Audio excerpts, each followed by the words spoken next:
എല്ലാവർക്കും നമസ്കാരം. ഞാൻ ജയശ്രീ കിഷോർ. പതിവ് പോലെ തന്നെ കഥയാണല്ലോ അല്ലേ നമ്മുടെ കാര്യം.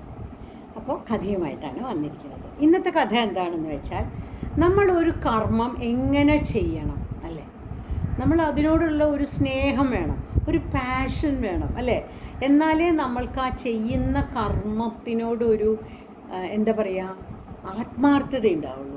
അപ്പോഴേ അത് മറ്റുള്ളവർക്ക് ഫീൽ ചെയ്യുള്ളൂ. ആ പറയുന്നതിൽ നമ്മൾക്ക് ഒരാൾക്ക് ഫീൽ ചെയ്യണമെങ്കിൽ നമ്മൾ പറയുന്നതോ അല്ലെങ്കിൽ നമ്മൾ ചെയ്യുന്നതോ ആയ കാര്യങ്ങളിൽ നമ്മളുടെ മുഴുവനായിട്ടുള്ള ആത്മാർത്ഥത ഉണ്ടാവണം. അതിനെ അടിസ്ഥാനമാക്കിയിട്ടുള്ളതാണ് ഈ കഥ. അത് നമ്മൾ എന്തായാലും വിരോധമില്ല. നമ്മൾ ഡാൻസ് ആയാലും പാട്ടായാലും പഠിക്കുകയാണെങ്കിലും നമ്മളൊരു തൂപ്പുകാരിയാണെങ്കിൽ പോലും എന്ത് ജോലി ആയിക്കോട്ടെ, അതിൽ നമ്മുടെ ഒരു ആത്മാർത്ഥത ഉണ്ടെങ്കിലേ അത് ശരിയാവുള്ളൂ. തൂപ്പായാലും തേപ്പായാലും കുക്കിംഗ് ആയാലും ആത്മാർത്ഥതയില്ലാതെ ചെയ്യുന്ന ഒരു ജോലിക്കും അതിൻ്റേതായിട്ടുള്ള ഒരു സൗന്ദര്യം കിട്ടില്ല, അല്ലെങ്കിൽ അതിൽ നിന്നുള്ള ഫുൾ റിസൾട്ട് നമുക്ക് കിട്ടില്ല. അപ്പോൾ അതിനെ ബേസ് ചെയ്തിട്ടുള്ളതാണ് ഇന്നത്തെ കഥ. അതായത് ഒരാൾ ഒരു ദിവസം ഇങ്ങനെ ഒരു യാത്ര പോവുകയായിരുന്നു. യാത്ര പോകുമ്പോൾ ഒരു മല, ആ മലയുടെ മുകളിൽ എന്തോ പണി നടക്കുകയാണ് മുകളിൽ. അപ്പോൾ താഴത്തുണ്ട് ആൾക്കാർ, ചില ആൾക്കാരൊക്കെ ഇങ്ങനെ കുറേ കല്ലൊക്കെ ഇട്ടിട്ട് ഒരു വണ്ടി ഇങ്ങനെ ഉന്തി കൊണ്ടുപോകണം. അത് ഉന്താൻ നല്ല കഷ്ടപ്പാടാണ്. ഒന്നാമത് പൊരിഞ്ഞ വെയിൽ, ഈ വെയിലത്താണ് അവർ പണിയെടുക്കണത്. അപ്പോൾ ഇതിങ്ങനെ ഉന്തി കൊണ്ടുപോകണം.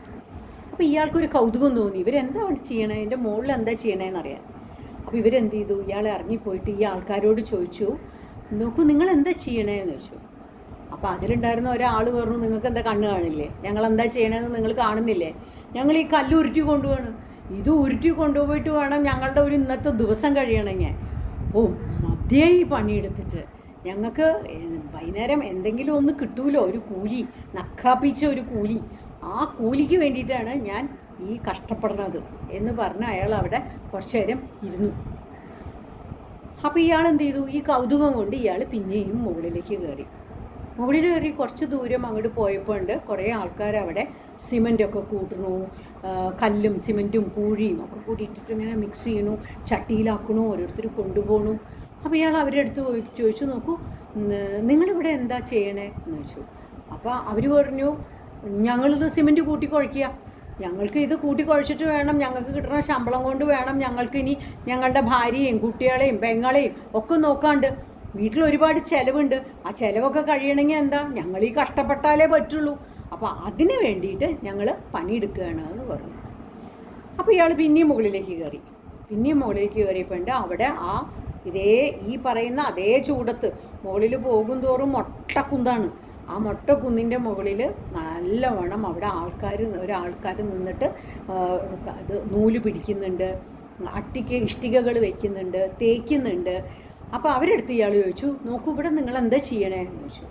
അപ്പോൾ അതിലുണ്ടായിരുന്ന ഒരാൾ പറഞ്ഞു, അയ്യോ നിങ്ങൾ അറിഞ്ഞില്ലേ, ഇവിടെ ഒരു സ്കൂൾ വരാൻ പോവുകയാണ്, ഒരു വലിയ സ്കൂൾ വരികയാണ് ഇവിടെ ഈ സ്കൂൾ വന്നു കഴിഞ്ഞാൽ ഈ മൊട്ടക്കുന്നൊക്കെ ഒരുപാട് ചെടികളൊക്കെ വെച്ച് വളർത്തും ഞങ്ങളിവിടെ ഒരുപാട് കുട്ടികൾ ഇവിടെ പഠിക്കാൻ വരും. അപ്പോൾ ഇവിടെ പഠിക്കാൻ വരുമ്പോൾ എന്ത് മനോഹരമായിരിക്കും ഈ സ്ഥലം, ഞങ്ങൾ അതിൻ്റെ ഒരു ഭാഗമാവുകയാണ്. അപ്പോൾ അതുകൊണ്ട് ഞങ്ങളിവിടെ ഇതിനു വേണ്ടി പണിയെടുത്തുകൊണ്ടിരിക്കുകയാണ്. ഈ സ്കൂളിൻ്റെ പണി എത്രയും വേഗം തീർക്കണം, അങ്ങനെ തീർത്താലല്ലേ ഇവിടെ ശബ്ദമുഖരിതമാവും, ഒരുപാട് കുട്ടികൾ കളിക്കാൻ വരും, ഇവിടെ വലിയ പൂന്തോട്ടം വരും, ഇവിടെ ഊഞ്ഞാല് വരും, എന്തൊക്കെ വരും, ഇവിടെ കിളികൾ വരും, ഒരുപാട് മരങ്ങളൊക്കെ വരുമ്പോൾ കിളികളും അണ്ണാനും ഒക്കെ വരും. ഈ സ്ഥലം നിങ്ങൾ കാണുന്ന മാതിരിയേ ആയിരിക്കില്ല. ഇനി നിങ്ങളിവിടെ വരുന്ന സമയത്ത് ഒരു 4-5 കൊല്ലം കഴിഞ്ഞ് ഈ സ്ഥലത്ത് നിങ്ങൾ വരുമ്പോൾ നിങ്ങൾ അത്ഭുതപ്പെട്ടു പോകും, അയ്യോ ഇത്ര മനോഹരമായിരുന്നോ ഈ സ്ഥലം എന്ന് നിങ്ങൾക്ക് തോന്നുന്നു പറഞ്ഞു. അപ്പോൾ അതാണ് പറയുന്നത് ആത്മാർത്ഥത എന്ന് പറയുന്നത്. നമ്മൾ എന്ത് ജോലി എടുത്തോട്ടെ, ആ ജോലിയിൽ ആത്മാർത്ഥത ഇല്ലെങ്കിൽ നമ്മൾക്കും ഭയങ്കര മുഷിപ്പായിരിക്കും, അത് കിട്ടുന്ന റിസൾട്ടും ഭയങ്കര മുഷിപ്പായിരിക്കും. ഇന്ന് ഈ കൊച്ചു കഥ പറഞ്ഞുകൊണ്ട് ഞാൻ എല്ലാവർക്കും എല്ലാ നന്മകളും നേരുന്നു. നന്ദി, നമസ്കാരം.